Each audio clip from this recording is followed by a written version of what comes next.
యోరాము అనే పేరు ఉంటుంది ఇంగ్లీష్ బైబిల్లో, ఎన్ఐవిలో కానీ కేజీఎంస్ కానీ యోరాము అనే పేరు ఉంటుంది యెహోరాముకు. ఓకేనా? ఇప్పుడు మీకు అర్థం చెప్తా.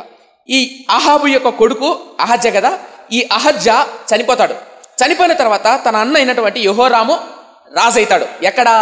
పైన, అనగా ఉత్తర రాజ్యంలో, ఇశ్రాయేల్లో కావచ్చు. ఇప్పుడు మనం దక్షిణ రాజ్యం గురించి మనం ధ్యానం చేస్తున్నాం. ఇక్కడ దక్షిణ రాజ్యంలో కూడా యెహోరాము ఉన్నాడు. చూసారా? దక్షిణ రాజ్యంలో కూడా యెహోరాము ఉన్నాడు. ఈ యెహోరాము ఎవరు కొడుకు? యెహోషాపాతు కొడుకు. అర్థవుతుందా? యెహోషాపాతు ఎలాంటి వాడు? భక్తిపరుడు. అర్థవుతుందా? కానీ ఇక్కడ ఉన్నటువంటి ఆహాబు కొడుకు యెహోరాము ఉన్నాడే, ఇక్కడ ఉన్నటువంటి ఆహాబు కొడుకు యెహోరాము, ఆహాబు ఎలాంటి వాడు? నీచుడు. ఆహాబు నీచుడు. అలాంటి నీచు కడుపున పుట్టినటువంటి కొడుకు ఎవరు? యెహోరాము. రైట్? ఇప్పుడు మనము ఈ యెహోరాము గురించి కాదు ధ్యానం చేయబోది, ఈ యెహోరాము గురించి ధ్యానం చేయబోతున్నాం. ఓకేనా? యెహోషాపాతు కొడుకు అయినా యెహోరాము గురించి మనం ధ్యానం చేయబోతున్నాం. ఎంతవరకు అర్థమైందో నాకు తెలియదు, కానీ ఒకటి చెప్తా, గుర్తుపెట్టుకోండి. ఇవన్నీ అర్థం చేసుకుంటే ప్రవక్తల గ్రంథాలు మనం చదివేటప్పుడు కానీ, నూతన నిబంధనలు కొన్ని విషయాలు చదివేటప్పుడు కానీ మనకు బాగా అర్థమవుతాయి. ఓకేనా? మీరు గుర్తుపెట్టుకోలేకపోయినా ఏం నేర్చుకుంటున్నామో అన్న విషయాన్ని గుర్తుపెట్టుకోండి చాలు. ఓకేనా? రైట్? ఈరోజు మనం ఒక అద్భుతమైన విషయాన్ని ధ్యానం చేయబోతున్నాం. ఏంటంటే, తాత భక్తిపరుడు, తండ్రి భక్తిపరుడు, కొడుకు నీచుడు ఎలా అయ్యాడు చెప్తారా? మళ్ళీ రిపీట్ చేయాలా? తాత భక్తిపరుడు, తండ్రి భక్తిపరుడు, కొడుకు నీచుడు ఎలా అయ్యాడు అర్థం చెప్తా. మా నాన్న ఉన్నాడా? మా నాన్న వాళ్ళ నాన్న ఉన్నాడా? ఉన్నాడా?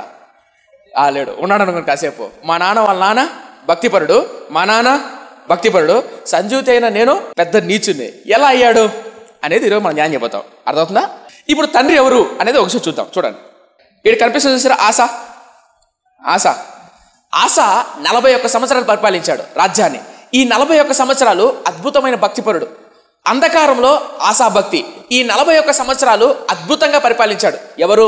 ఆస. ఒక్క విషయం తప్పు చేశాడు. ఏంటంటే, చిట్ట చివర ఒక ప్రవక్తను బంధించాడు, గద్దించిన, హెచ్చరించిన.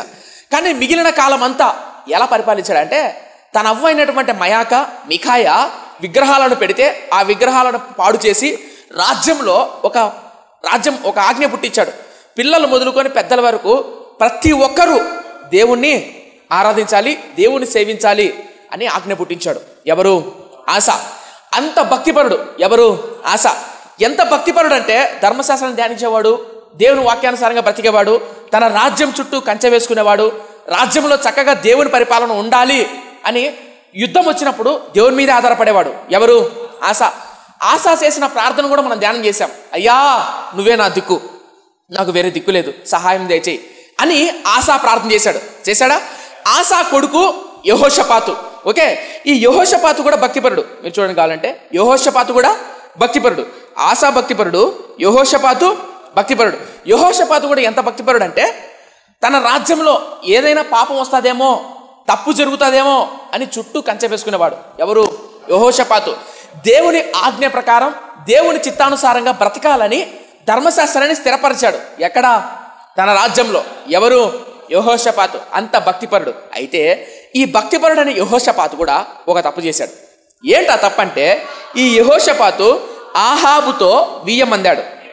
అంటే ఆహాబు యొక్క కూతుర్ని తెచ్చుకున్నాడు. ఆహాబు యొక్క కూతుర్ని తన కొడుకిచ్చి పెళ్లి చేసుకున్నాడు. ఆహాబు యొక్క కూతురు ఎవరంటే అతల్యా. ఏ తల్య? అతల్యా. ఇప్పుడు ఆ అతల్య గురించి, లేదా ఈ యెహోషాపాతు యొక్క కొడుకు గురించి మనం ధ్యానం చేయబోతున్నాం. అర్థం కాలేదా? మళ్ళీ చెప్తున్నాను. ఆస భక్తిపరుడా? భక్తిపరుడు. యెహోషాపాతు భక్తిపరుడా? భక్తిపరుడు. కొడుకు అయినటువంటి యెహోరాము నీచుడు. ఎలా అయ్యాడు అనేది ధ్యానం చేయబోతాం. చేద్దామా? చూద్దాం. బైబిల్ తీయండి. ఇప్పుడు వరకు చెప్పింది అంతా ఏంటి? ఇంట్రడక్షనే. ఇప్పుడు యెహోరాము నీచుడయ్యాడు ఎలా? మీరు భక్తిపరులు అయ్యుండొచ్చు, మీ భర్త భక్తిపరులు అయ్యుండొచ్చు, మీ తల్లిగారు భక్తిపరులు అయ్యుండొచ్చు. మీ కడుపున పుట్టిన బిడ్డలు ఉన్నారే, చిన్న బిడ్డలు, వాళ్ళు గనక నీచులైతే మీ భక్తి అంతా బూడిదలో పోసిన పన్నీరు అవుతుంది. అంటే అదేంటన్నా, మేము పరలోకానికి వెళ్ళమా? మీ పరలోకానికి వెళ్తారు. కానీ దేవుడు మీకు ఇచ్చిన బహుమానం ఏదైతే ఉంటుందో, ఆ సంతానం ఏదైతే ఉంటుందో, వారు దేవుని దయను, దేవుని కనికరాన్ని కోల్పోతారు, పోగొట్టుకుంటారు. కాబట్టి బిడ్డల విషయాల్లో ఎలాంటి జాగ్రత్త తీసుకోవాలి, మనం కూడా నీచులు అమ్ముకోకుండా ఉండాలంటే ఏం చేయాలి అనేది మనం ధ్యానం చేయబోతాం. మా నాన్న భక్తిపరుడు, మా అబ్బ భక్తిపరుడు, మా అమ్మ ప్రార్థనాపురాలు, మా నాన్న సంఘ కాపరి, మా నాన్న పాస్టర్ గారు అని గర్వపడితే పనులు జరగవేడా? కుదరదు. అర్థమవుతుందా? మీ నాన్న భక్తిపరుడు అయి ఉండొచ్చు, మీ తాతగారు సేవకుడు అయి ఉండొచ్చు, కానీ విషయం ఏంటంటే మనవాళ్ళు మనవరాలు నీచులైన వాళ్ళు ఈ ప్రపంచంలో చాలామంది ఉన్నారు. అలా నీచుడు ఎవరికి కారణం ఏంటి అనేది ఇప్పుడు ధ్యానం చేయబోతున్నాం. అర్థమవుతుందా? 2వ దినవృత్తాంతుల గ్రంథం బుక్ ఆఫ్ 2 Chronicles చాప్టర్ 21 21వ అధ్యాయం మొదటి నుంచి చదువుదామా? యెహోషాపాతు తన పితరులతో కూడా నిద్రించి తన పితరుల చెంతను దావీదు పురమందు పాతిపెట్టబడెను. అతని కుమారుడైన యెహోరాము అతనికి బాదులుగా రాజాయను. యెహోషాపాతు ఎవరి కొడుకు? ఆసా కొడుకు. ఆసా భక్తిపరుడా? భక్తిపరుడే. ఆసా చనిపోయాడా? చనిపోయాడు. యెహోషాపాతు భక్తిపరుడా? భక్తిపరుడే. చనిపోయాడా? చనిపోయాడు. వీళ్ళిద్దరూ తప్పు చేశారు, కానీ తిరిగి దేవుని అంటుకున్నారు. కానీ చిట్ట చివరి ఆసా మాత్రం తన అంధకారంలో, అది వేరే విషయం. కానీ ఒకటి చెప్పదలుచుకున్న విషయం ఏంటంటే, ఎక్కువ కాలం ఎంతో కొంత ఆత్మీయంగా దేవునికి భయపడి బతికిన భక్తులు వీళ్ళు. ఎవరు? ఆసా, యెహోషాపాతు, అనగా తన తాత తండ్రి. ఇప్పుడు యెహోషాపాతు యొక్క కొడుకు యెహోరాము రాజయ్యాడు. ఏమయ్యాడు? రాజయ్యాడు. ఇప్పుడు చాలా జాగ్రత్త అండి. యెహోషాపాతుకు యెహోరాముతో పాటు ఇంకా కొంతమంది కొడుకులు ఉన్నారు. ఇప్పుడు మీకు అర్థం చెప్తా. ఇక్కడ ఉన్నటువంటి మా నాన్నగారు యెహోరాము అనుకోండి, యెహోషాపాతు అనుకోండి. ఏంటి? యెహోషాపాతు. నా పేరు యెహోరాము. మా నాన్నగారు నాన్న పేరు ఆసా. ఆసా ఉందా? మా నాన్నగారు నాన్న పేరు ఆసా. మా నాన్న పేరు యెహోషాపాతు. నా పేరు యెహోరాము. ఈ యెహోరాము అంటే నాకు తమ్ముళ్ళు ఉన్నారా లేదా? ఉన్నారా? అలాగే యెహోరాముకు తమ్ముళ్ళు ఉన్నారు. ఆ తమ్ముళ్ళు ఎవరి పేరులో చూద్దాం ఏం జరిగిందో. 2వ వచనం. యెహోషాపాతు కుమారులైన అజర్యా, యెహీయేలు, జకర్యా, అజర్యా, మికాయేలు, షెపట్యా అను వారు ఇతనికి సహోదరులు. వీరందరూ ఇశ్రాయేలు రాజైన యెహోషాపాతు కుమారులు. కథలా చెప్తా. మా నాన్నగారు నాన్న పేరేం పేరు? ఎన్నిసార్లు అడుగుతున్నా అంటారేమో, అర్థమైంది చెప్తున్నా. మా నాన్నగారు నాన్న పేరేం పేరు? మా నాన్నగారి పేరేం పేరు? యెహోషాపాతు. యెహోషాపాతు కొడుకునే నా పేరేం పేరు? యెహోరాము. యెహోరామైన నాకు సహోదరులు ఉన్నారు. ఎవరున్నారు? తమ్ముళ్ళు ఉన్నారు. అర్థమవుతుందా? ఆ తమ్ముళ్ళ పేరేంటంట? యెహీయేలు, జకర్యా, అజర్యా, మికాయేలు, షెపట్యా ఉన్నారా? వీళ్ళందరూ మా నాన్నగారికి ఏమవుతారు? కొడుకులు అవుతారు. నాకేమవుతారు? తమ్ముళ్ళు అవుతారు. అర్థమవుతుందా? ఇట్లా ఉంది రాజ్యం. రైట్, మంచిది. 3వ వచనం నుంచి. వారి తండ్రి వెండి బంగారములను బహుమానములుగా ప్రశస్త వస్తువుల అనేకములను యూదా దేశంలో ప్రాకారము గల పట్టణములను వారికి ఇచ్చెను. అయితే యెహోరాము జ్యేష్ఠుడు గనుక అతనికి రాజ్యం ఇచ్చెను. మా నాన్న భక్తిపరుడే కదా, వాళ్ళ నాన్న భక్తిపరుడే కదా? భక్తిపరుడే. మా నాన్న భక్తిపరుడు కాబట్టి, ఒరే నేను యెహోరాము అంటే నేను పెద్దోడిని, జ్యేష్ఠుని కదా, నాకు తమ్ముళ్ళు ఉన్నారు కదా, ఈ జ్యేష్ఠుడైన నాకు రాజ్యాన్ని ఇచ్చాడు. అయితే మా నాన్న భక్తిపరుడు కాబట్టి, దేవుని యందు భయభక్తులు కలిగిన వాడు కాబట్టి, అందరూ బిడ్డలు సమానంగా ఉండాలి, అందరూ బాగుపడాలనే ఉద్దేశంతో మా నాన్నగారు ఏం చేశారంటే, మిగిలిన తమ్ముళ్ళు ఉండారే, అజర్యా, షెపట్యా, మికాయేలు ఉన్నారు కదా, వీళ్ళందరికీ బంగారము, వెండి, కోటలు అన్నీ ఇచ్చాడు. ఎవరికి? తమ్ముళ్ళకు. నాకేమిచ్చాడు? రాజ్యం ఇచ్చాడు. 4వ వచనం. యెహోరాము తన తండ్రి రాజ్యము ఏలన ఆరంభించినప్పుడు తన్ను స్థిరపరుచుకొని తన సహోదరులందరినీ ఇశ్రాయేలుల అధిపతుల్లో కొందరిని హతము చేసెను. ఏమన్నా అర్థమైందా? యెహోరామైన నేను మా నాన్నగారు నాకు ఇచ్చిన రాజ్యాన్ని స్థిరపరచుకోవడానికి, అంటే బలపరచుకోవడానికి, స్థిరపరచుకోవడానికి సహోదరులు ఉన్నారు కదా, సహోదరులను, అధిపతులను మొత్తం చంపేశా. ఏం చేశా? చంపేశా. ఎవరు? యెహోరామైన నేను. ఎవరిని చంపేశా? సొంతం తమ్ముళ్ళు చంపేశాను అనుకో, వాళ్ళ ఆస్తి, వాళ్ళ భార్యలు, వాళ్ళ పిల్లలు ఏమవుతారు? మనకైతారు. ఇంకా అది మ్యాటర్. ఇప్పుడు చదువుతాం 4వ వచనం. యెహోరాము తన తండ్రి రాజ్యమును ఏలన ఆరంభించినప్పుడు తన్ను స్థిరపరుచుకొని తన సహోదరులందరినీ, అందరినీ ఇశ్రాయేలుల అధిపతులలో కొందరిని హతము చేసెను. అర్థమవుతుందా? సహోదరులు మొత్తం చంపేశాడు, అధిపతుల్లో కొందరిని చంపేశాడు. అధిపతుల్లో ఎవరైతే నా మాట వింటారో వాళ్ళని మాత్రం బతికినిచ్చాడు. అర్థమైందా? 5వ వచనం. యెహోరాము ఏలన ఆరంభించినప్పుడు 32 ఏళ్ళు వాడై అతడు యెరూషలేములో 8 సంవత్సరములు ఏలెను. 8 సంవత్సరము. అతడు ఆహాబు కుమార్తెను పెళ్లి చేసుకొని, ఎవరిని పెళ్లి చేసుకొని? ఆహాబు కుమార్తెను పెళ్లి చేసుకొని ఆహాబు సంతతి వారు నడిచిన ప్రకారము ఇశ్రాయేలు రాజుల మార్గమందు నడిచెను. అతడు యెహోవా దృష్టికి ప్రతికూలంగా ప్రవర్తించెను. యెహోరాము అంత నీచంగా దిగజారిపోవడానికి కారణం ఏంటంటే, ఆహాబు యెజబేలుకు పుట్టినటువంటి కూతురు ఎవరు? అతల్య. ఈ అతల్య ఈ యెహోరామును పెళ్లి చేసుకుంటుంది. ఈ అతల్యనే యెహోరామును చెడగొడుతుంది. అర్థమవుతుందా? ఈ అతల్య వల్ల యెహోరాము ఏమవుతాడు? నీచుడు అవుతాడు. ఇప్పుడు అర్థం చెప్తా. మా నాన్నగారు భక్తి ఆశ, మా నాన్నగారు భక్తిపరుడు, సంజీవ్ తేజ నేను నీచుడు అనగా నాకు రాబోయే భార్య ఉంటుంది కదా, ఉంటుందా? ఆమె ద్వారా నేను నాశనం అయిపోయే అవకాశాలు అది. కాబట్టి మన ఇంటికి తెచ్చుకునేటప్పుడు ఏంటిది, మిక్సీ కుక్కర్లు కాదు, మన ఇంటికి తెచ్చుకోబోయే భాగ్యస్వామి విషయంలో కూడా మన జీవితాల్లో చాలా విలువైంది. ఎందుకు ఈ మాట చెప్తున్నానంటే, నువ్వు భక్తిపరుడు కావచ్చు, ఆత్మీయుడు కావచ్చు, నీ జీవితంలో నీకు రాబోయేటువంటి భాగస్వామి గనక నీ ఆలోచనలకు నీ సిద్ధాంతాలు కనుక లోపడకపోతే కనుక కుటుంబము వంశము నాశనం అయిపోతుంది.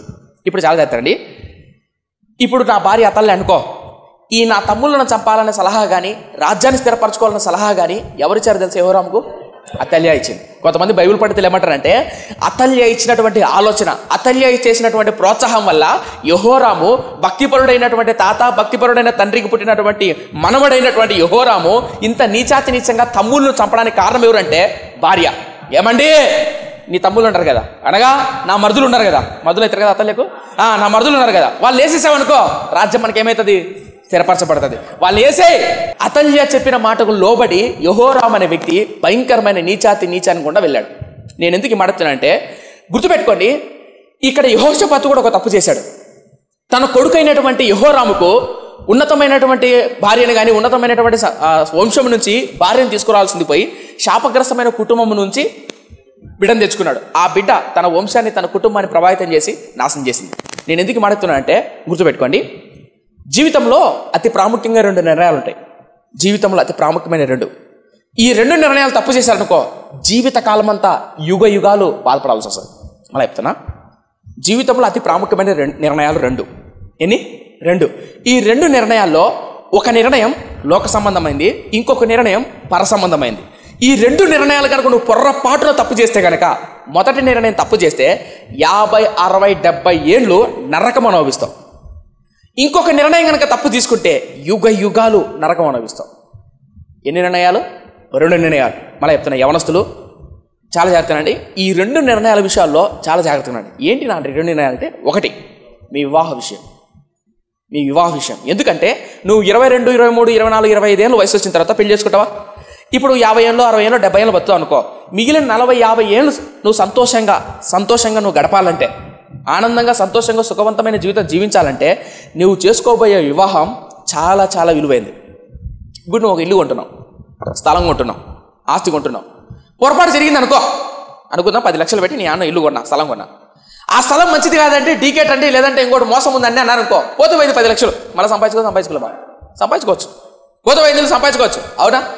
అదే గనక నువ్వు కట్టుకునే భార్య నీచురాలో, నీకు మోసం చేసేదో పాపమో, నీ భర్తో నీచురాలో, తాగుబోతో, వ్యభిచారం అనుకో జీవితం అంతా నరకం అనుభవించాలి.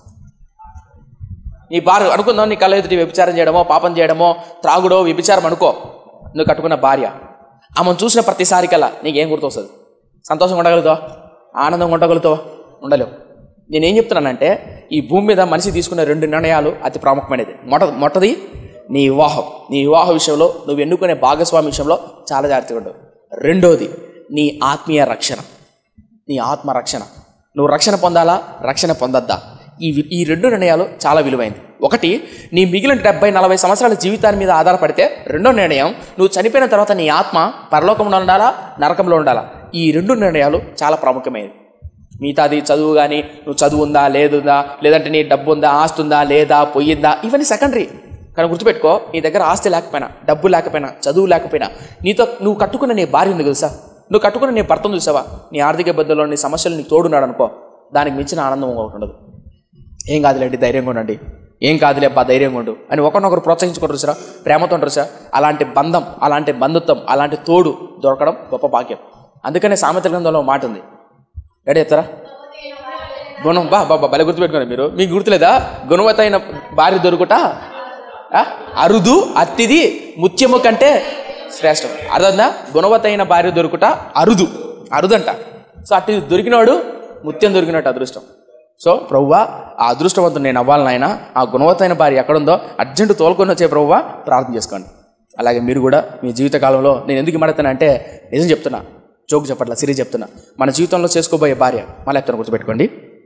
అబ్రహాము తన కొడుకైనటువంటి ఇస్సాకు, అబ్రహమా రా నేను దీవిస్తా, నీ సంతానాన్ని దీవిస్తా అన్నాడా? అన్నాడా? అబ్రహాము తన కడుపును పుట్టిన ఇస్సాకుకు ఎక్కడే కానీ నా బిడ్డకి ఇక్కడ ఉన్నటువంటి వాళ్ళలో బిడొద్దు, నా ఊరికెళ్ళు. చూడండి ఆదికాండం 21 చూద్దాం ఒకసారి. ఆదికాండం 24వ అధ్యాయం. ఆదికాండం 24వ అధ్యాయం మొదటి వచనం. అబ్రహాము బహుకాలం గడిచిన వృద్ధుడై ఉండెను, అన్ని విషయంలో యెహోవా అబ్రహామును ఆశీర్వదించెను. అప్పుడు అబ్రహాము తనకు కలిగిన సమస్తము ఏలుచుండిన తన ఇంటి పెద్ద దాసునితో, నీ చెయ్యి నా తొడ కింద పెట్టెము, నేను ఎవరి మధ్య కాపురమున్నానో ఆ కానానీయుల కుమార్తెల్లో ఒక దానిని నా కుమారునికి పెళ్లి చేయక. ఏం చేయక? పెళ్లి చేయక. మీకేమైనా అర్థవుద్దా? అబ్రహాంకు ఒక కొడుకున్నాడు, ఆ కొడుకు పేరేంటి? ఇస్సాకు. ఇస్సాకు నాకు దేవుడు ఆశీర్వదించాడు, నన్ను దీవించాడు. ఎవరు? దేవుడు. నన్ను దీవించిన నా దేవుడు నా కొడుకు కూడా ఆశీర్వాదాన్ని పొందుకోవాలంటే, ఆ దీవెన పొందుకోవాలంటే నా కొడుకును చేసుకోయే భార్య విషయంలో జాగ్రత్తగా ఉండాలి. అర్థం కలదా? ఇంకో మాట చూపిస్తా చూడండి. ఇదే ఇస్సాకు భార్య ఎవరు? రెబెకా. ఇస్సాకు పుట్టిన కొడుకులు ఎంతమంది? 2, ఏశావు, యాకోబు. ఈ ఏశావు కానానీయుల స్త్రీలకు పెళ్లి చేసుకుంటాడు. చూడండి కాలను చూపిస్తా. 26:34. ఏశావు 40 సంవత్సరములు వాడైనప్పుడు హిత్తీయుడైన బెయారి కుమార్తెయగు యహదీతును, ఇతీయుడైన ఏలోను కుమార్తెయగు బాషేమాతును పెళ్లి చేసుకొనెను. వీరు ఇస్సాకును రెబ్కాకును మనోవేదన కలగజేసిరి. మీకేమైనా అర్థమవుతుందా? ఎవరు వాళ్ళు? ఏశావు యొక్క భార్యలు 2, వాళ్ళు కోడన్లు. ఎవరికి? ఇస్సాకు, రెబెకాకు. ఆ కోడన్లైనటువంటి వీళ్ళు అత్తా మామను భయంకరమైన మనోవేదన కూడా నడిపించారట. గుర్తుపెట్టుకోండి. అందుకని బైబిల్లో ఒక మాట ఉంది, 3 రాళ్ళతో కాపురం చేయడం కంటే మిద్ది మీదికి వెళ్ళి ఒక మూలం కూర్చోవడం మేలని ఏడ ఉంది బైబిల్లో. అవునా? అప్పుడప్పుడు మిద్ది మీదికి వచ్చి ఏరా అంటే మనసు బాగాలేదు, ప్రశాంతత లేదు అని. ఇప్పుడైతే మిద్దులు లేవనుకో అందరూ బార్లెంబడి తిరుగుతూ అంటారు. ఎందుకు బార్లెంబడి తిరుగుతా అంటే ఇంటికి పోతే గయ్యాలతో కాపురం చేయడం కష్టంగా ఉంది. నేను ఎందుకు మాట్లాడతానంటే, దేవుని నమ్ముకున్న మనం, దేవుని ఆశ్రయించిన మనం, దేవుడు నన్ను దీవించాడు, నన్ను ఆశీర్వదించాడు. నా దీవెన, నా ఆశీర్వాదం తరతరాలు ఉండాలంటే, నాకు రాబోయే భార్య కావచ్చు, నిన్ను కట్టుకోబోయే భర్త కావచ్చు, నీ బిడ్డలు కావచ్చు, ఆ దీవెన ఉండాలంటే ఎన్నుకునే ఎన్నిక విషయంలో చాలా జాగ్రత్తగా ఉండు. అర్థమవుతుందా? ఆసా భక్తిపరుడు, యెహోషాపాతు భక్తిపరుడు. ఆయన కడుపును పుట్టిన యెహోరాము నీచుడయ్యాడు. కారణం ఏంటంటే భార్య ప్రభావం. ఎంతోమంది నిజం చెప్తున్నారు. చాలామంది యవనస్తురాలు, నాకు తెలిసిన ఒక సిస్టర్ సాక్ష్యం నేను విన్నా, హైదరాబాద్లో ఉంటుంది. తల్లి తండ్రి భక్తిపరులు, సేవకులు, మందిరానికి వెళ్తున్నవారు. ఆ అమ్మాయి ప్రేమించింది ఒక అబ్బాయిని హైదరాబాద్లో. ప్రేమించిన తర్వాత అబ్బాయి ఉండి పెళ్ళి కాకముందు, అయితే నువ్వు పెళ్ళి అయిన తర్వాత కూడా మందిరానికి వెళ్ళచ్చు, బైబిల్ చదవచ్చు అని చెప్తారు మొదట్లో. ఇప్పుడు పెళ్లి కాకముందు, ఎందుకంటే చేసుకోవాలి ఫస్ట్ పెళ్ళి అవ్వాలి. తర్వాత మనం ఎట్లా కావాలంటే ఉంచుకోవచ్చు. ఏంది అప్పుడు మనం కావాలంటే కడ్డీనే ఉంచవచ్చు, ఐరన్ ఉంచవచ్చు, ఏమైనా ఉంచవచ్చు. ఫస్ట్ ఏం చేయాలి? ఫస్ట్ పెళ్లి చేసుకోవాలి. అప్పుడు ముందు చెప్తారు, పెళ్లికి ముందు మందిరానికి వెళ్ళచ్చు, బైబిల్ చదవచ్చు, నువ్వు ఏమైనా చేయొచ్చు, ఏమన్నావు అని అంటారు. పెళ్ళి అయిన తర్వాత తెలిసింది ఏంటంటే భర్త మందిరానికి పంపించట్లా, ప్రార్థన చేసుకోబోద్ది, ఇంట్లో కూడా బైబిల్ చదువుకోవని ఎట్లా బాధపడుతుంది, వేదన పడుతుంది. తన ఆత్మ ఇంచుమించు 10 ఏళ్ళు నరకం అనిపించింది. ఎన్నేళ్ళు? 10 సంవత్సరాలు 12 సంవత్సరాలు నరకం అనిపించింది. దేవునితో మాట్లాడలేక, బైబిల్ చదువుకోలేక, మందిరానికి వెళ్ళలేక వేదన. నిజమైన ఆత్మీయుడు, మారు మనసు రక్షణ పొందినవాడు ఉండలేడు. ఎందుకంటే మన అంతరంగంలో పరిశుద్ధాత్ముడు ఉంటాడు కదా, ఆ పరిశుద్ధాత్ముడు బాధపడతాడు. మందిరానికి వెళ్ళు, ప్రార్థన చేయి, కష్టాల్లో ఉన్నా, బాధల్లో ఉన్నా, నిందల్లో ఉన్నా ఆయన మొరపెడతా ఉంటాడు. కనీసం నీ శరీరం మోకాలు ఉండకపోయినా కూడా నువ్వు నడుస్తున్నా, ఆటోలో వెళ్తున్నా, బైకులో వెళ్తున్నా, నీ తెలియని బాధ, వేదన వెంటాడుతుంది. ఎందుకంటే నీ గుండెలో ఆయన ఉన్నాడు కదా, ఆయన ఉడుకో. అట్లా 12 సంవత్సరాలు నరకం అనిపించింది. కారణం ఏంటి తెలుసా? తాను ఎన్నుకున్న ఎన్నిక, తను కట్టుకున్న భర్త, తను కట్టుకోబోయే భార్య. అందుకే చెప్తాను, గుర్తుపెట్టుకోండి. ఈ విషయాల్లో చాలా జాగ్రత్తన్నాను. అందముందనో, డబ్బు ఉందనో, హోదా ఉందనో మోసపోకండి. యెహోరాము నీచంగా దిగజారిపోవడానికి, తన సొంత తమ్ములనే చంపడానికి కారణం ఎవరు? భార్య ప్రభావం. ఎవరా భార్య? అతల్య. అంత నీచురాలు. అర్థమవుతుందా?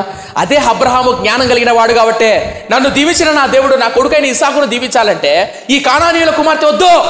ఎందుకు? ఈ కానానీయులకు ఒక తప్పు ఉంది, విగ్రహారాధన చేసేవాళ్ళు, వాళ్ళు చంటి బిడ్డలు బలిచ్చేవాళ్ళు. వద్దు, ఇక్కడ సంస్కృతి వద్దు, ఇక్కడ ఆచారాలు, ఇక్కడ పద్ధతులు నా బిడ్డ కంటకూడదు. నా బిడ్డ ఉన్నతంగా ఎదగాలంటే, నా బిడ్డకు సంబంధించిన కుటుంబం ఒకటి ఉంది, వెళ్ళి అక్కడికి. ఎలియాజరు పో. అప్పుడు అద్భుతమైన మాట నా బలిష్టం అనమాట. అప్పుడు ఎలియాజరు అడుగుతాడు, అయ్యా ఆమె రాకపోతే ఎవరామా? నీ కొడుకు అయినటువంటి ఇస్సాకుకు కాబోయే భార్య నాతో పాటు రాకపోతే? హైలైట్ మాట ఏమంటాడు తెలుసా?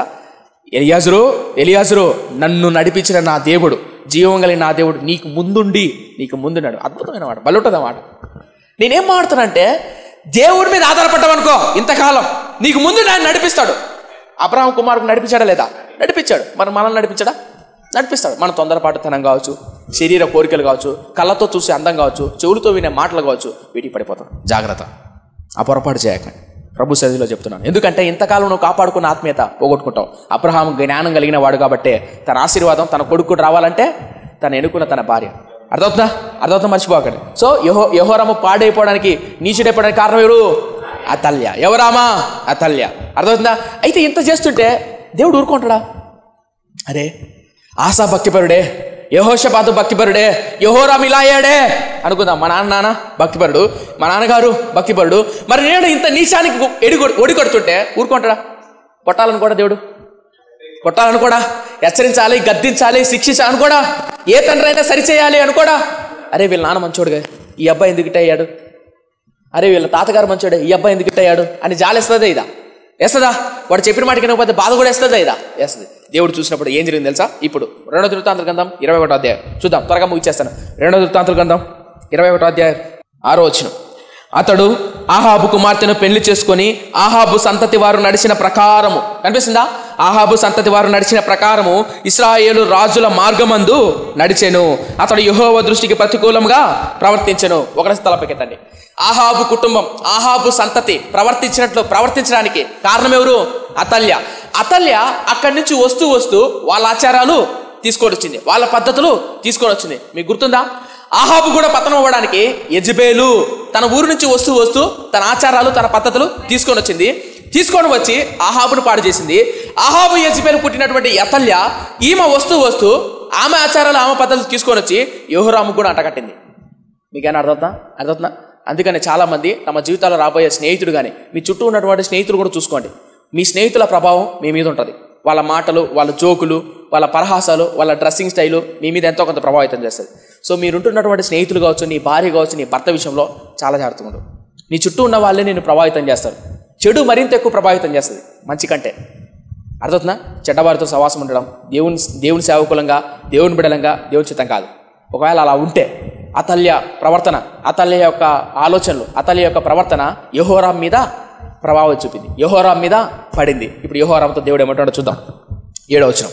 అయినను యెహోవా, చూడండి, అయినను యెహోవా తమ్ములను చంపుతుంటే, ఇంత నీచమైన కార్యాలు చేస్తుంటే, 7వ వచనంలో అయినను యెహోవా తాను దావీదుతో చేసిన నిబంధన నిమిత్తము అతనికి అతని కుమారులకు నిత్యము దీపముంచెదనని చేసిన వాగ్దానము నిమిత్తమును దావీదు సంతతిని నశింపచేయుటకు మనసు లేక ఉండెను.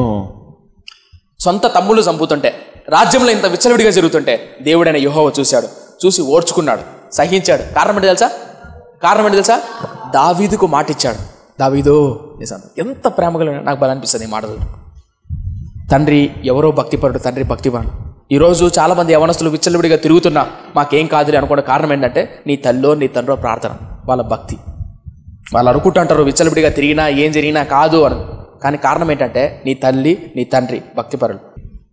క్షమించండి, ఇంగ్లాండ్ దేశంలో. సో అదోనీరామ్ జడ్సన్ యొక్క కొడుకు ఇంగ్లాండ్ దేశంలో ఒక మీటింగ్కి వెళ్ళాడు. ఆ మీటింగ్కి వెళ్ళినప్పుడు ఎంతో మంది జనాలు వచ్చారు. ఎవరిని చూడడానికంటే అదోనీరామ్ జడ్సన్ యొక్క కొడుకుని చూడడానికి, ఆయన వాక్యాన్ని, ఆయన పరిచయం వినడానికి. ఎవరు వచ్చారు?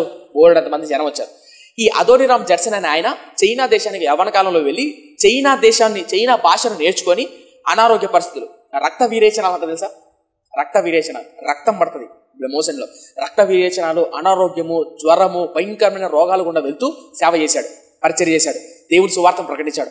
అక్కడుండి చైనా భాషలో బైబిల్ తర్జుమా చేశాడు. వాళ్ళ భార్య కూడా ఎన్నో కష్టాలు, నిందలు, బాధలు పడి చైనా దేశంలో అద్భుతమైన సేవ చేసి అనేక మంది సంఘాలు కట్టి కొన్ని 10 మంది సేవకులను తయారు చేశాడు. ఎవరు? Adoniram Judson. ఆయన కడుపును పెట్టిన కొడుకు ఇంగ్లాండ్ దేశంలో మీటింగ్ పెట్టాడు. ఆ మీటింగ్కు బోల్డ్ అంతమంది వచ్చారు. ఎందుకు? ఆయన చూద్దామని, ఆయన వాక్యం విందామని. ఆయన ఒక స్టేట్మెంట్ చేస్తాడు. ఎవరంటే అదోనీరామ్ జడ్సన్ కొడుకు ఏమంటాడంటే, ఈ రోజు నేను ఈ స్థితిలో ఉన్నానంటే, ఈ రోజు అదోనీరామ్ జడ్సన్ యొక్క కుమారుడు ఈ స్థితిలో ఉన్నాడంటే నా కొరకు ఒక ఆయన బహుగా కష్టపడ్డాడు, నా కొరకు ఒక ఆయన బహుగా ప్రార్థించాడు.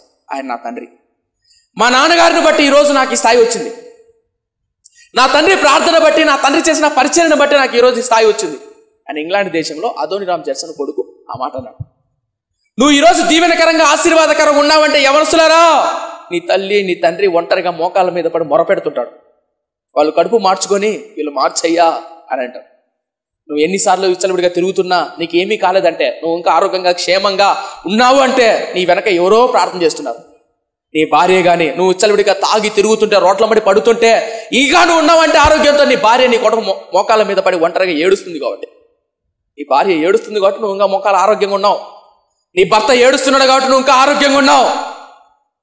రీసెంట్గా ఒక తల్లి ఫోన్ చేసింది, 16 నెలలు బతుకుతుందంట. 16 నెలలు. చెస్ట్ క్యాన్సర్ అంట. ఏ దేశానికి వెళ్ళినా బాగుపడేది లేదు. ఏ క్యాన్సర్? Chest cancer. అలా చెప్తున్నా, గుర్తుపెట్టుకోండి. అందుకనే ప్రాణం ఉండగానే, ఆరోగ్యం ఉండగానే జాగ్రత్త మిత్రమా, జాగ్రత్త. యెహోరాము దేవుడు చూశాడు.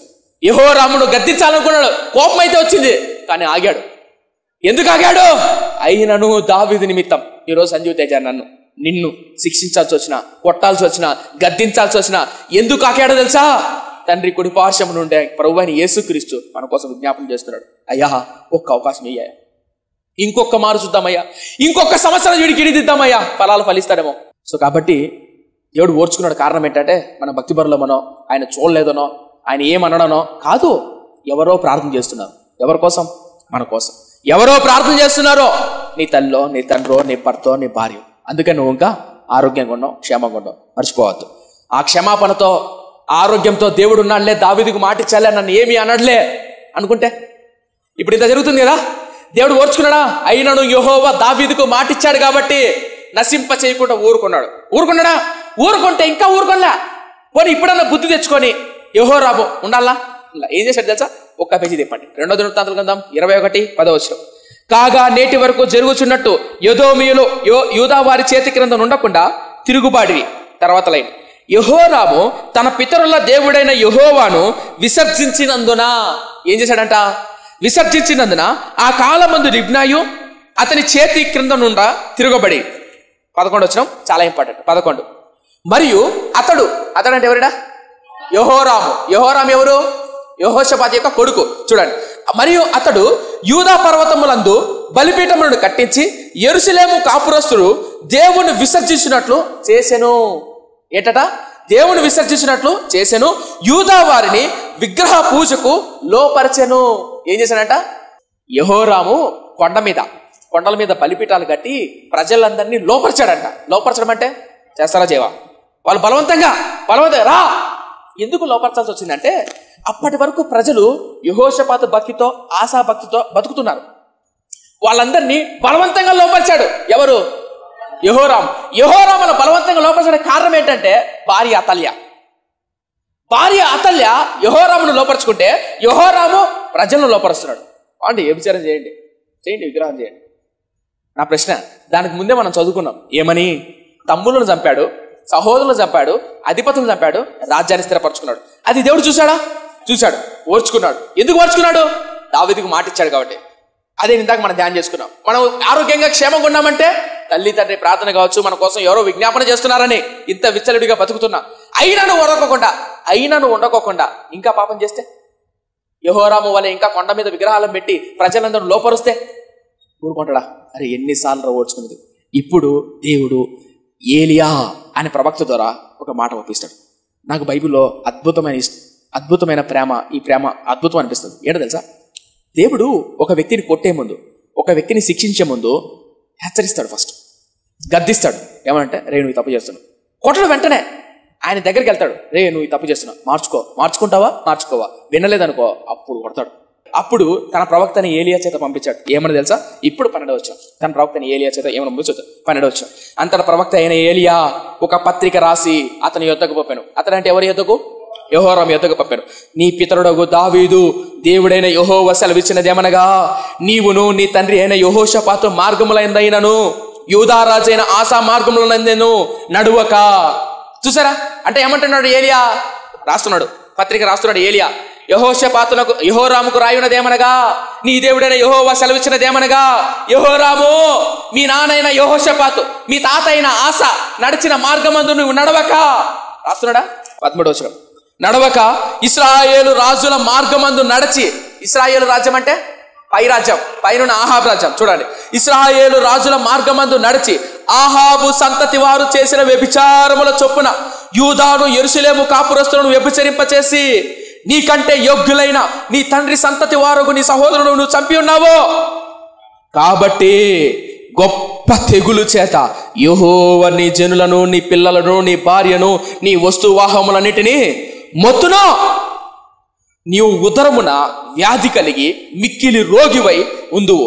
దినక్రమేణా ఆ వ్యాధి చేత నీ పేగులు పడిపోవును. మరియు యెహోరాము మీదికి ఏలియా రాశాడు లెటర్. ఎవరికి? యెహోరాము. రాజా, ఇంతకు ఏలియా ఉన్నాడు తెలుసా?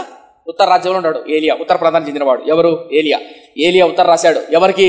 యెహోరాము అయిన రాజుకు రాయునదేమనగా, రాస్తాం కదా, గౌరవనీయులైన ఉపాధ్యాయులకు రాయినదేమనగా, మీకు మా దండాలు సార్, ఈరోజు నాకు ఆరోగ్యం బాగాలేదు, లీవ్ ఇస్తారా సస్తారా? అత్తరు కదా లెటర్, ఇట్లా మీ ప్రియులని. అదే లీవ్ లెటర్ లవ్ లెటరా? అదే లీవ్ లెటర్ రాస్తారు కదా, అట్లా రాశాడు. ఎవరు? ఏలియా. యెహోరామునకు రాయినదేమనగా, యెహోవా సెలవిచ్చినదేమనగా, యెహోరాము విను, మీ తాత అయిన ఆస, మీ తండ్రి అయిన యెహోషాపాతు భక్తి మార్గంలో నడిచినట్లు నీవు నడవక, ఇశ్రాయేలు రాజైన ఆహాబు సంతతి ప్రవర్తించినట్లు, వ్యభిచారం చేయునట్లు, విగ్రహారాధన చేయునట్లు నువ్వు ఇక్కడ యూదా రాజ్యంలో చేస్తున్నావు. ఎందుకు చేస్తున్నాడు అలా? భార్య తోలుకొచ్చింది. ఎవరామా? ఆ తల్లి. అక్కడ అలవాట్లు, అక్కడ ఆచారాలు, అక్కడ పద్ధతులు తీసుకొని వచ్చి నీ భార్య చెప్పినట్లు యూదా రాజ్యంలో విచ్చలవిడిగా చేస్తున్నావు. గుర్తుపెట్టుకో, నీకు భయంకరంగా దేవుడు నిన్ను మొత్తబోతున్నాడు. ఏం పోతున్నాడు? మొత్తబోతున్నాడా? మొత్తబోయాడా అంటే చెయ్యబోతున్నాడు అంటే దాని అర్థం ఏమని? రాబోతుంది, రోగం రాబోతుంది అని హెచ్చరిస్తున్నాడు. అంటే ముందు ఏం చేయమని అనుకుందాం. వర్షం పడుతుంది, వరదలు వస్తాయి అన్నారనుకో, దానికి ఏమని అర్థం? జాగ్రత్తగా ఉండండి, వరదలు వస్తున్నాయంట, వర్షాలు వస్తున్నాయంట, బయట తిరగాకండి, లేదా బయట వడియాలు అప్పడాలు ఆరేయకండి, ఇంట్లో ఆరేసుకోండి అని. వీలైతే బజ్జీలు, వేడివేడిగా బజ్జీలు తెచ్చుకోండి, రెడీగా పెట్టుకోండి, వర్షం అన్నప్పుడు బజ్జీలు వస్తుంది తినండి అని. నేనేమంటున్నానంటే, ముందు హెచ్చరిస్తున్నానంటే జాగ్రత్త అంటేనా, రాబోతుంది. ఏంటి? తెగులు. ఏంటి ఆ తెగులు? నీవును, నీ పిల్లలను, నీ భార్య, నీ వస్తువు, నీ వాహనాలు అన్నిటి మీదకి వస్తుంది. ఏంటిది? తెగులు వస్తుంది. ఎలాంటి తెగులు తెలుసా?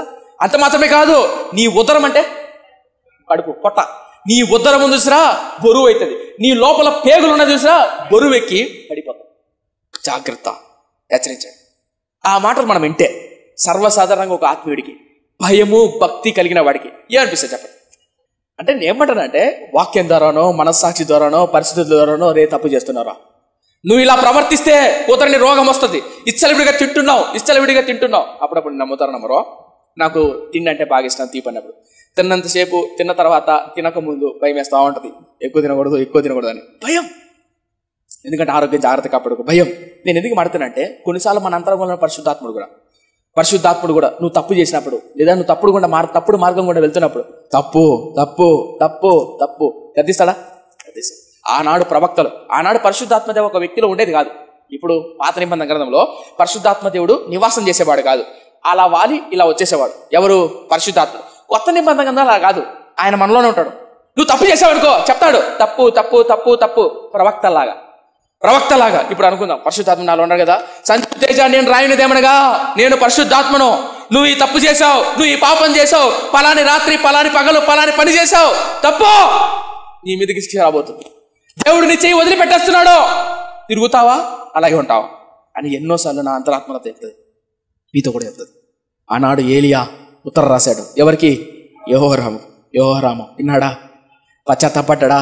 ఎక్కడే గాని పశ్చాత్తాపడట్లేదండి.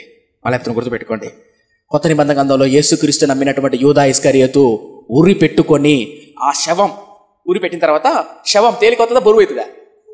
బతుకున్నప్పుడు ఒకడు ఎత్తుకోవచ్చు, బతుకున్నప్పుడు ఒక మనిషిని ఇమ్మానుయేల్ ఉన్నాడా, ఒకరు ఎత్తచ్చు. నేనైతే ఇట్లా ఆడుకోవచ్చు, ఇమ్మానుయేల్తో సన్నగా ఉంటాడు కదా, అంటే సన్నగా ఉండే పిల్లలను ఇట్లా ఎత్తుకోవచ్చా? చనిపోయారు అనుకో ఒక వ్యక్తి, సన్నగా ఉన్నా సరే ఎంత ఉంటుంది సార్? 4 ఎత్తాలా? కాళ్ళు ట్రై చేయండి, ఎత్తలేరు ఒకరు. నిజం. మా అవ్వ కూడా, మా అమ్మ చనిపోయినప్పుడు రీసెంట్గా, మా అవ్వ బతుకున్నప్పుడు కావచ్చు, మేము వాష్రూమ్కి అలా పిలిచికెళ్తాం కదా, అలా ఎత్తుకొని పోయేవాళ్ళం. అఫ్కోర్స్ చనిపోయే దినాల్లో కూడా వాష్రూమ్ మా అమ్మ ఎత్తుకొని పోయేటప్పుడు, ఏంది ఆయన మేము చూసాను సన్నగా ఉంది, ఏమీ తినదు, అయినా ఇంత బరువు ఉంటుంది. నిజంగా మా బరువు ఉండేది. కాలం మారుతున్నప్పుడు చనిపోయిన తర్వాత ఎత్తలేం, 4 ఎత్తాల. దేన్ని? శవాన్ని. యూదా ఇస్కరియోతు ఊరి వేసుకున్న తర్వాత చనిపోతాడా? చనిపోయి ఆ ఊరి తాడు ఇక్కడ ఉంటారు గొంతు దగ్గర, ఈయన వేసుకుంటారా ఒడ్డానలాగా వేసిన తర్వాత శవం ఏమవుతుంది? బరువెక్కి ఈ పొట్ట నుంచా పొట్ట నడింకి చీలిపోయాడు. ఎవరు? యూదా ఇస్కరియోతు, యేసుక్రీస్తుని నమ్మిన యూదా ఇస్కరియోతు పొట్ట నడిపించి పేగులు బయటకు వచ్చాయి. ఆనాడు కూడా యూదా జాతిని మొత్తాన్ని పాపానికి, వ్యభిచారానికి పొంచినటువంటి, ప్రోత్సహించిన, బలపరిచిన, లేదంటే వారిని ఈడ్చినటువంటి యెహోరాము కూడా పొట్ట పగిలి లేదా పేగులు బొరువెక్కి చచ్చిపోయాడు. ముందు హెచ్చరించాలంటే కారణం ఏంటి? సరి చేసుకోండి. మీకు గుర్తుందా? ప్రభురాత్రి భోజనం గురించి చెప్పేటప్పుడు చెప్పా. అందరూ కూర్చోన్నారు, శిష్యులందరూ. యూదా ఇస్కరియోతు, ఇదిగో ఒకడు నన్ను అప్పగింపబోతున్నాడు అని అన్నాడు యేసుక్రీస్తు. అనాల్సిన అవసరం ఏముంది? నా ప్రశ్న ఏమండి, అనాల్సిన అవసరం ఏంటి? చెప్పాల్సిన అవసరం లేదు. ఆయన ముందు నుంచే తెలుసు ఆయనకు ఒకడు అప్పగిస్తాడు. కానీ 12 మంది శిష్యులు భోజనాన్ని కూర్చున్నారు అందరూగా. ఆ రోజు ప్రభురాత్రి భోజనం పస్కా కూర్చున్నప్పుడు ఆయన అన్నాడు, ఇదిగో నా ప్రాణము బహు దుఃఖం గుండా వెళ్తుంది, బహు వేదన గుండా వెళ్తుంది. ఒకడు మీలో ఒకడు నన్ను అప్పగించబోతున్నాడు అన్నాడు. ఎందుకు అన్నాడు ఆ మాట? అక్కడ 12 మంది శిష్యులు, నిన్ను అప్పగిస్తారా? ఎవరయ్యా? నేనా నేనా నేనా అన్నారు అందరూ. అన్న తర్వాత ప్రతి ఒక్కడు బహుగా దుఃఖపడను అని ఉంటుంది, ఒక్క యూదా ఇస్కరియోతు తప్ప. అప్పుడు యూదా ఇస్కరియోతు అంటాడు, యూదా నువ్వేం చేయాలనుకుంటున్నావో అది చేయి. దాని అర్థం ఏంటి తెలుసా? సంజీవ్ గద్దిస్తాడు, తప్పురా, నువ్వెందుకు ఇలా చేస్తావు అని అంటాడు. అనిన తర్వాత నువ్వేం చేయాలనుకుంటున్నావు? ఏం చేయాలనుకుంటున్నావు? స్వేచ్ఛ ఇచ్చాడు దేవుడు. తప్పు చేస్తావా, నా వైపు తిరుగుతావా? స్వేచ్ఛ ఇచ్చాడు. ఏం చేయాలనుకుంటున్నావు? నువ్వు వద్దు ప్రభువా, నాకు ఆ అమ్మాయి కావాలి, నాకు ఆ అబ్బాయి కావాలి, అక్కడికి వెళ్తాను, నాకు ఆ లోకమే కావాలి, వెళ్తావా? నీ ఇష్టం. దేవుడు ఎప్పుడు ఆటంకపరచాడు, స్వేచ్ఛ ఇచ్చాడు. ఇదా ఏం చేయాలనుకుంటున్నావు? చెయ్యి. వెళ్ళాడు, 30 వెండి నాలుగు అమ్మాడు, గురి పెట్టుకున్నాడు, పొట్ట పగిలి చచ్చాడు. యెహోరాముకు గద్దించాడు, యెహోరాము రోగం రాబోతుంది. ఆ పత్రిక చదువుతానే నిజమైన ఆత్మీయుడు, నిజంగా భయము భక్తి కలిగిన వాడు ఏం తెలుసా? మోకాళ్ళ మీద పడి క్షమించాయి, తప్పు చేశాను అడిగాడు యెహోరాము. చూద్దాం ఏం జరిగింది. ఆ 16వ వచనం కూడా చూద్దాం. 16వ వచనం, మరియు యెహోరాము మీదికి ఫిలిష్తీయులను, కూషీయులను, చేరువున్న అరేబియులను రేపగా. ఒక నిమిషం, ఇక్కడ మళ్ళీ ఒక అద్భుతమైన స్టేట్మెంట్, అద్భుతమైన మాట. ఏంటి తెలుసా? ఫస్ట్ పత్రిక రాశాడు ఎవరు? ఏలియా. ఎవరికి? యెహోరాముకు. మళ్ళా దేవుడు ఫిలిష్తీయులను, అరేబియులను రేపాడు. ఎందుకు రేపాడంటే యుద్ధానికి రేపాడు. దేవుడే రేపాడు.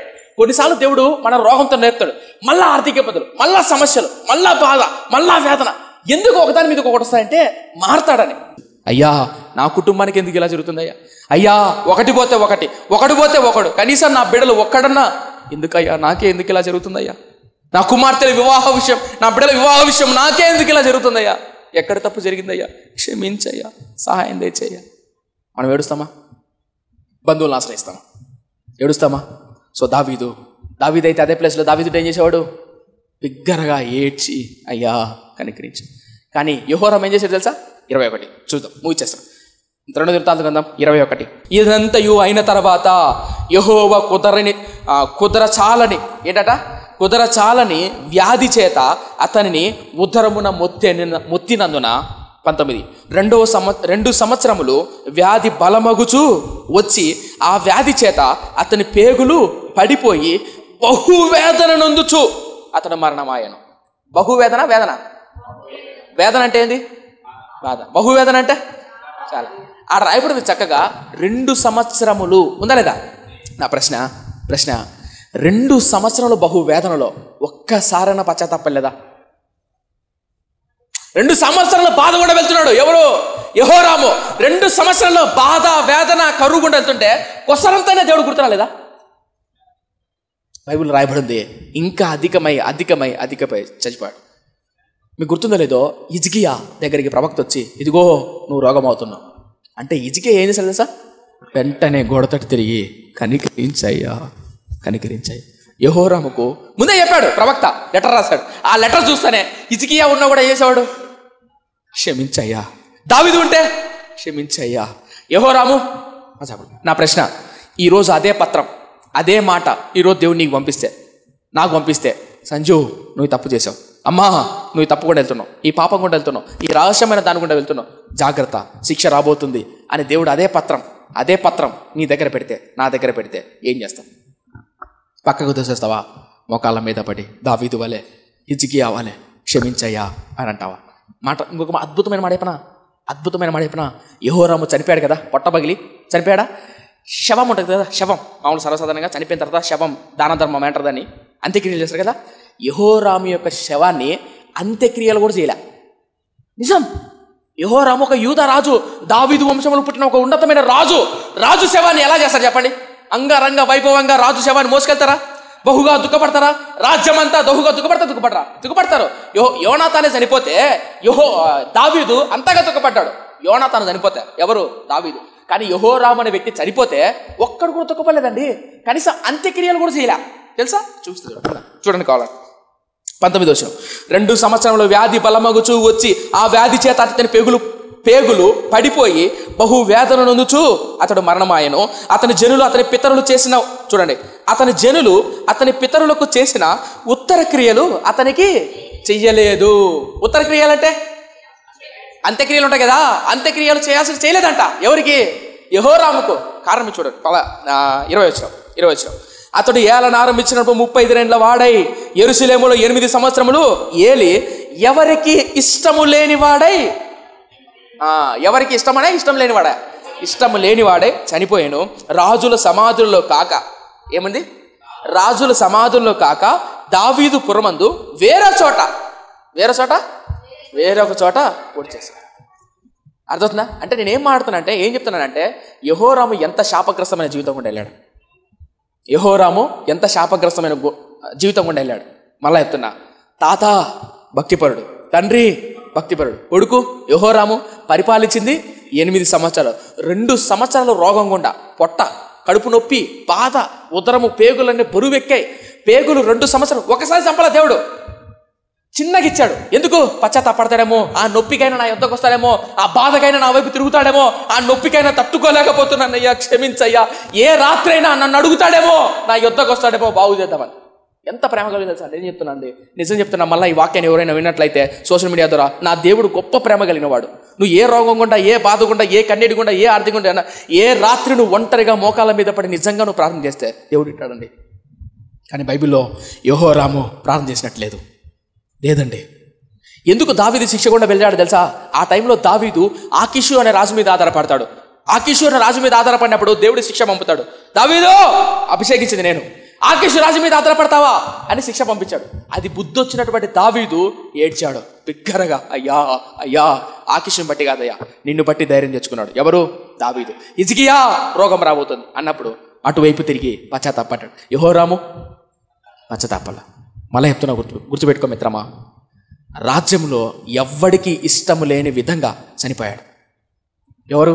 యెహోరాము. కారణం ఎవరు? అతల్య భార్య. మనం కూడా అడుగుదాం, ప్రభువా నా జీవితంలో నన్ను ప్రభావితం చేసే విధంగా ఏ చెడు ప్రభావం నా మీద ఉండకోకుండా నా సహాయం దయచి. ఒకవేళ యవనస్తులైతే ప్రార్థన చేయండి, నాకు రాబోయే భార్య కావచ్చు, భర్త కావచ్చు, పిల్లలు కావచ్చు, నా కుటుంబం కావచ్చు, నా స్నేహితులు కావచ్చు, వాళ్ళ ప్రభావం నా మీద ఉండడానికి వీల్లేదయ్యా. అర్థమవుతుందా? ఒకవేళ మీ మనస్సాక్షి పత్రిక రాస్తే ఏమని? గౌరవనీయులైన సంజీవ్ తేజ, పరిశుద్ధాత్మ అయిన నేను రాయున్నదేమనగా పలాని తప్పు నువ్వు చేశావు, పలాని పాపం నువ్వు చూసావు, పలాని పాపాలు నువ్వు బానిసై ఉన్నావు, నీ చెయ్యి నేను వదిలేస్తాను, నా వైపు తిరుగు, జాగ్రత్త అని హెచ్చరించాడు అనుకో, క్షమించయ్యా, నా చెయ్యి వదిలిపెట్టద్దయ్యా, తట్టుకోలేనయ్యా. అందుకని ఇందాక మనం ఆరాధన చేసేటప్పుడు నేను ఉండాలేనయ్యా నువ్వు లేకుండా.